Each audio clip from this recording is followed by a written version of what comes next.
for blastoff. X minus 5, 4, 3, 2, X minus 1, fire.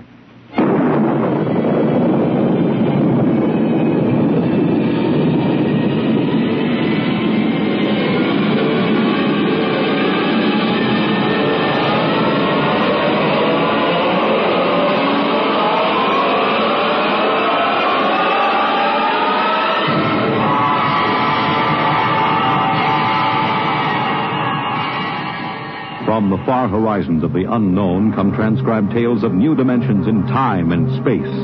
These are stories of the future, adventures in which you'll live in a million could-be years on 1,000 maybe worlds. The National Broadcasting Company, in cooperation with Street and Smith, publishers of astounding science fiction, presents X minus 1.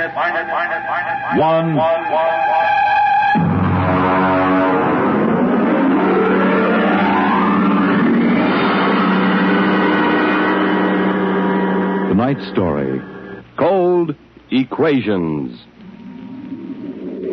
There is no margin of safety along the rim of a frontier. There can't be any until the way is made for those who come later. Until then, the penalty for mistakes is a grim one. The laws of physical nature operate with irrevocable certainty, with no room for mercy, kindness, or sentimentality. In space, life becomes a cold equation, and the equal sign is often followed by death. I know. I'm the pilot of an EDS.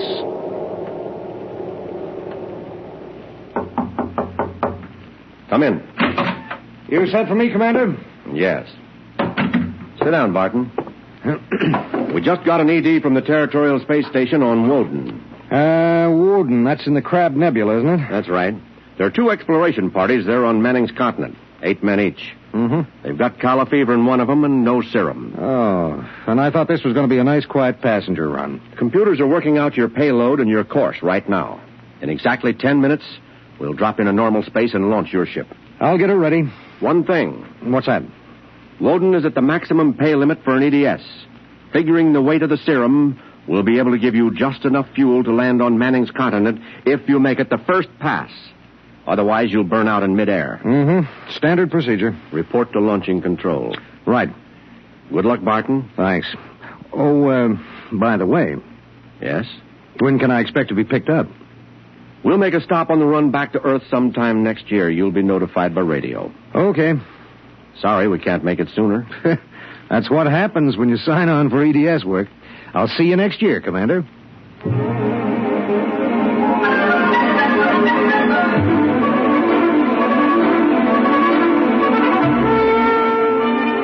Down in the belly of the Stardust, the crew was working like beavers to get the EDS, the emergency dispatch ship, ready. Mechanics and technicians were swarming all over the place. Girls in inspectors' uniforms were checking the gauges in the supply cabinet.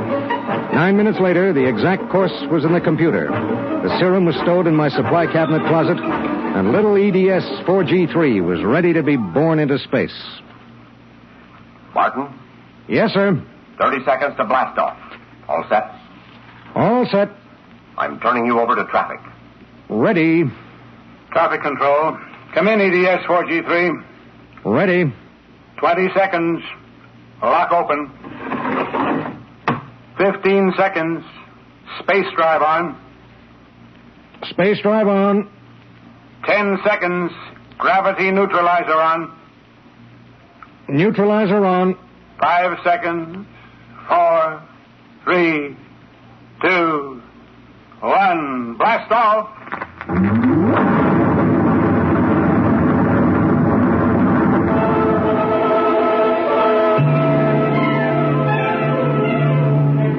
I don't remember how long it was afterwards that I first noticed something wrong.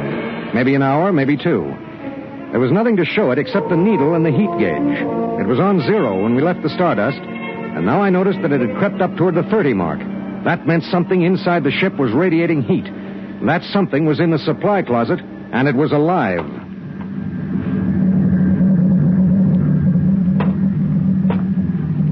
All right, come out. Whoever or whatever you are, if you don't come out in 5 seconds, I'm going to blast you. 1, 2. Well, I'll be... Hello. I'm Marilyn Lee Cross. What are you doing in there? I'm a stowaway. Oh, my... What's the matter? Do I have to pay a fine or something? What are you doing here? I wanted to see my husband. Who's your husband? He's with the government survey crew on Woden. I haven't seen him since he left Earth 4 years ago. Okay. But what made you hide in my EDS? I have a job waiting for me on Mimir, but I heard you were going to Woden, and there was plenty of room, so I hid. Oh, I knew I'd be breaking some kind of rule, but what's one little rule?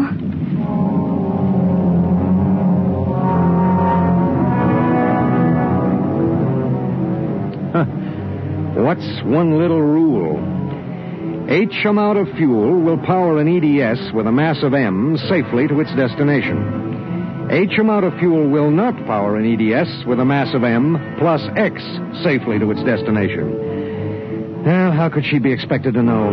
She was 5'2" with brown curly hair and the faint, sweet smell of perfume. She was 5'2" and she smelled like apple blossoms. And her name was X in an equation that would have to be balanced.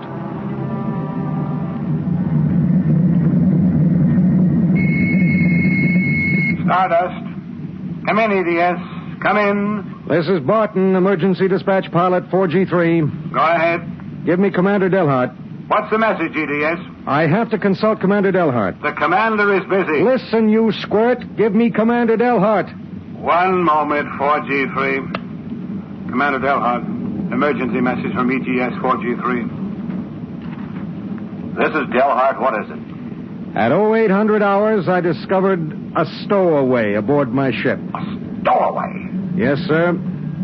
Well, have you notified ship's records? Not yet, sir. You know the regulations as well as I do. Of course I know the regulations. That's why I'm calling. Martin, what's going on? Sir, this is a girl. A young woman. Oh. She wanted to see her husband on Woden. She didn't know what she was doing. I see. I wondered, sir, maybe the cruiser could change course or something? I'm afraid not. We're hundreds of light years apart now. We have a limited fuel supply ourselves, with 900 passengers. Is there any chance? No. Okay, Skipper. Better get the information to ship's records. Okay. Martin. Skipper? I'm sorry. Yeah, sure.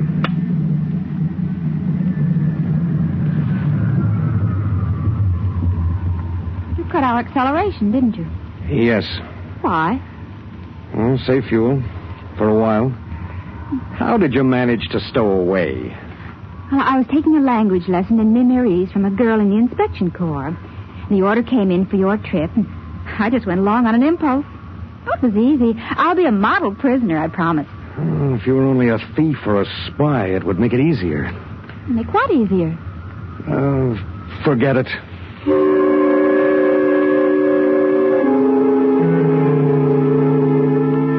Why couldn't she have been somebody with some ulterior motive, a fugitive, hoping to lose himself in a raw new world, a crackpot with a mission? Why did she have to be a woman? A beautiful, kind, trusting woman?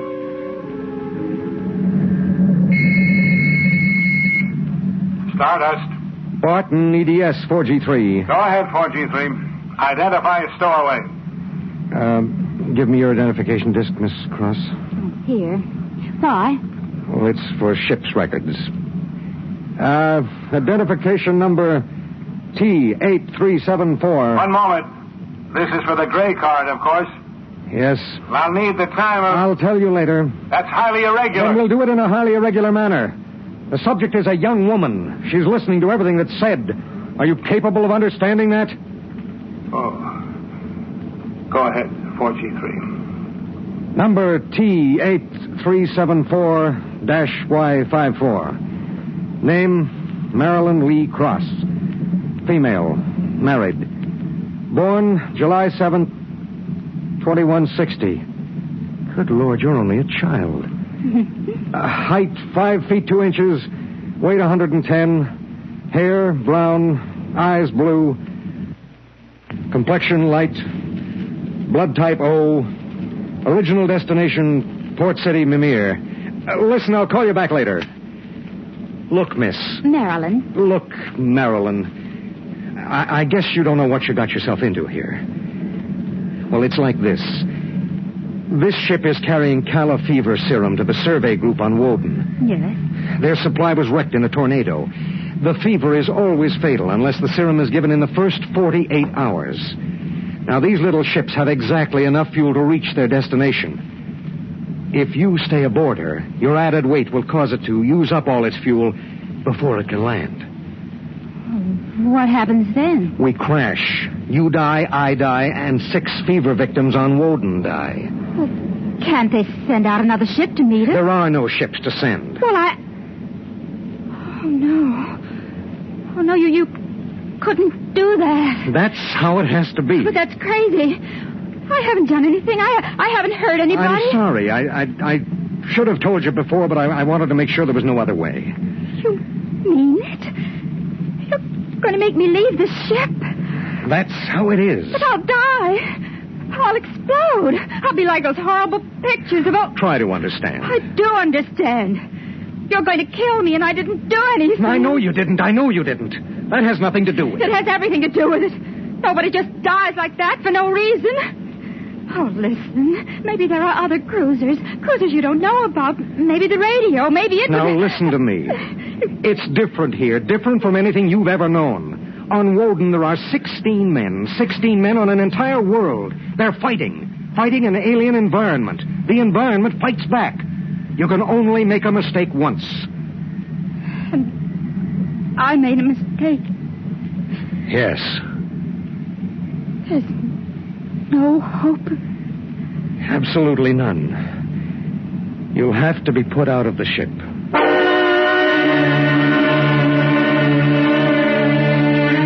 It was better so. With the going of all hope would go the fear. Then would come the resignation. She needed time, and there was so little.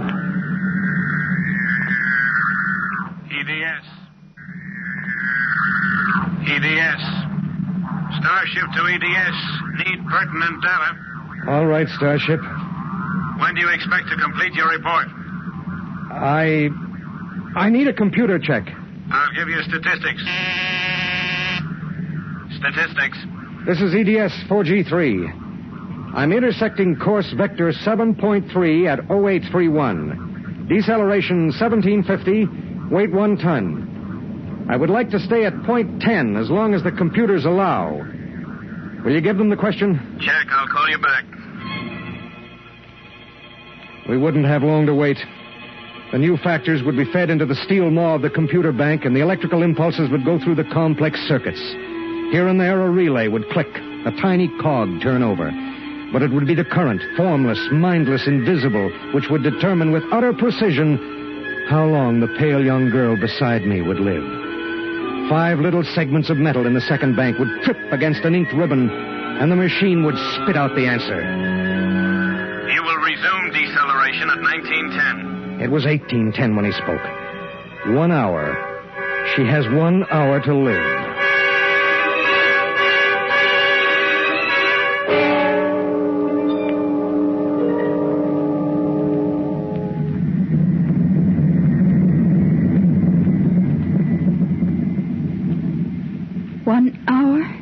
That's it. All I did was hide in a closet. And now you tell me I have to die. I don't believe it.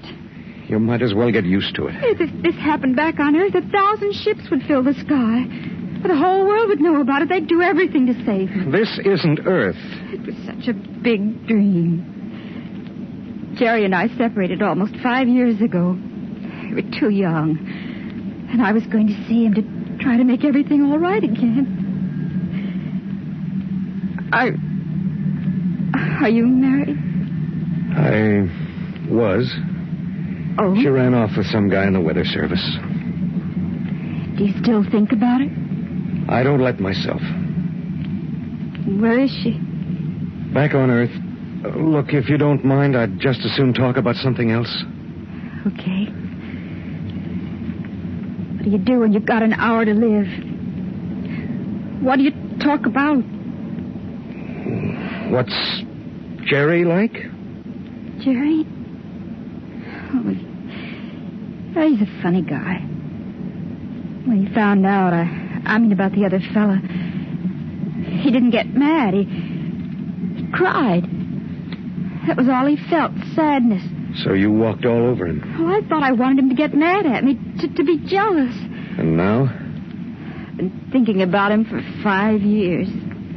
So when I heard the ship was bound for Woden and I knew Jerry was there, I stowed away. I didn't know about the fuel.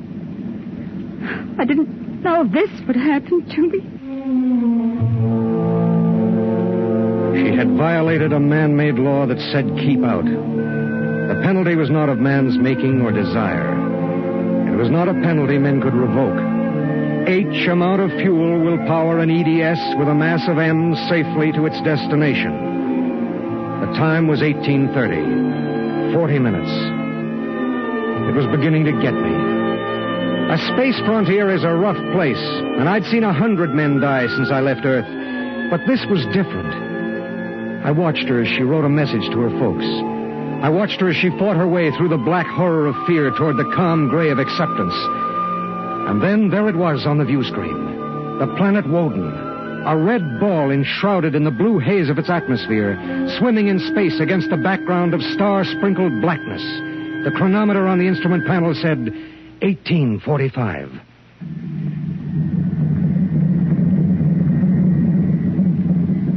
Listen, we're in radio range of Woden now. I mean, would you want me to try to contact your husband? Jerry? It'd mean he would know you're going to die. There'd be nothing anyone can do. Yes. I would like to talk to him. Do you think we can? Well, the planet is turning. If his group is on the side facing us, we might be able to reach him. We'll try. All right. Hello. Hello, Woden. EDS to Government Survey Group. Can you hear me? Come in, Woden. They may not be monitoring. Hello? Hello? Hello. Identify yourself, please. This is Government Survey Group 1 on Planet Woden. This is John Barton, EDS pilot. You have the serum? Yes. How bad is it? 1 man died last night. 6 have the fever. How long will it take to... I start deceleration at 19:10 hours. I should be able to land at 19:30. Thank God. Look, do you have a Gerald Cross in charge of the group? Commander Cross? Yes, we do. Could I speak to him? He isn't here. He's out with the survey team. Well, when do you expect him? Can't say. How do you read me? How much time do we have left for communication? Less than 15 minutes. All right. If Commander Cross comes back before we lose radio contact, will you have him buzz me? It's important. Okay, EDS. I'll keep the set open. Check.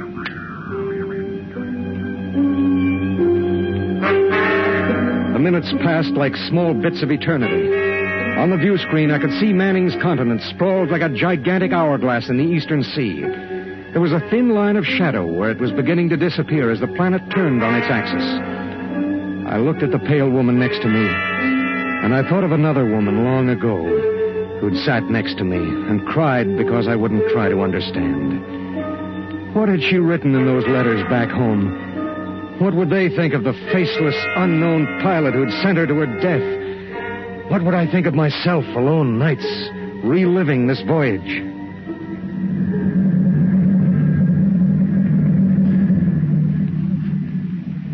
It's cold, isn't it?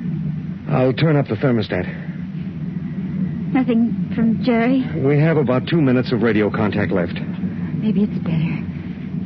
I mean, suppose it were you and your wife tried to call you. How would you feel? I don't know. Do you ever hear from her? I got a letter about a year ago. I tore it up. That was foolish. Yeah, it was. Life is so terribly short to be wandering around alone. Well, Wait a second, we're getting something. How much time before I have to leave the ship? About 10 minutes. Hello, EDS. Hello, EDS. Come in. Come in. EDS. This is Woden. I have Commander Cross. All right, go ahead. Hello, this is Commander Cross. Jerry Cross? Yes. I have someone for you. Go ahead. Hello. Jerry? Hello? Jerry? Who is it? It's me, Marilyn. Marilyn. I wanted to see you again.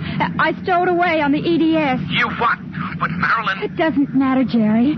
All that matters is that I can tell you all the things I've kept inside for so long.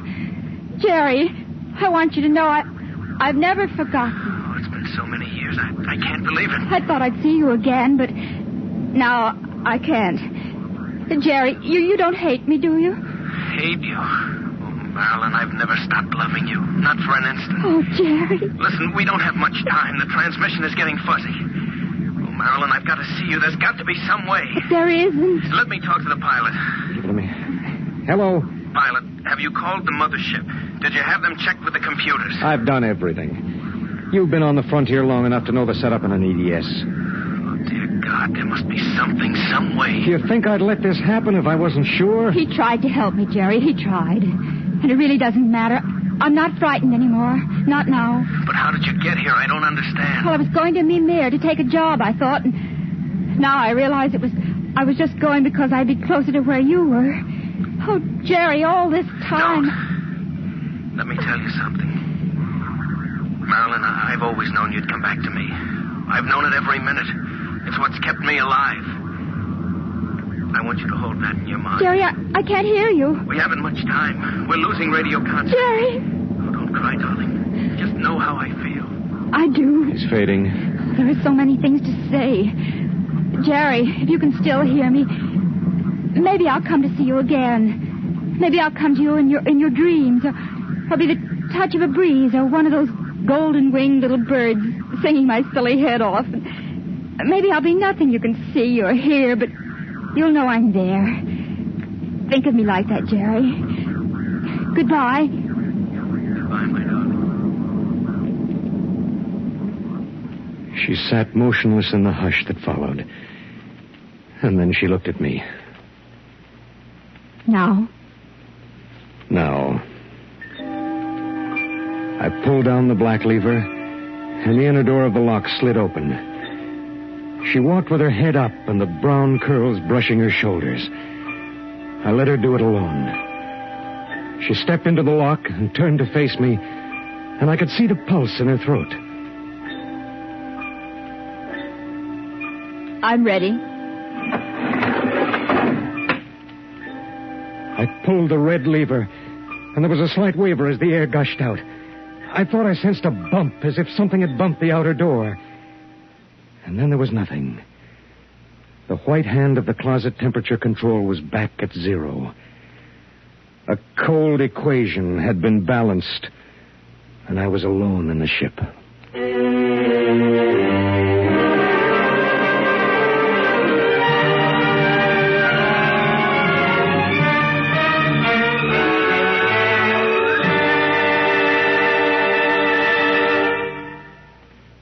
You have just heard X-1, presented by the National Broadcasting Company in cooperation with Street & Smith, publishers of astounding science fiction. Tonight, by transcription, X-1 has brought you Cold Equations, written by Tom Godwin and adapted for radio by George Lefferts. Featured in the cast were Court Benson as Barton, Jay Meredith as Marilyn, Milo Bolton as Commander Delhart, Bob Hastings as Jerry Cross, Jack Arthur as Traffic Control Officer, and Walter Kinsella as the Woden Monitor. Your announcer, Bill Rippey. X-1 was directed by Ken McGregor and is an NBC Radio Network production.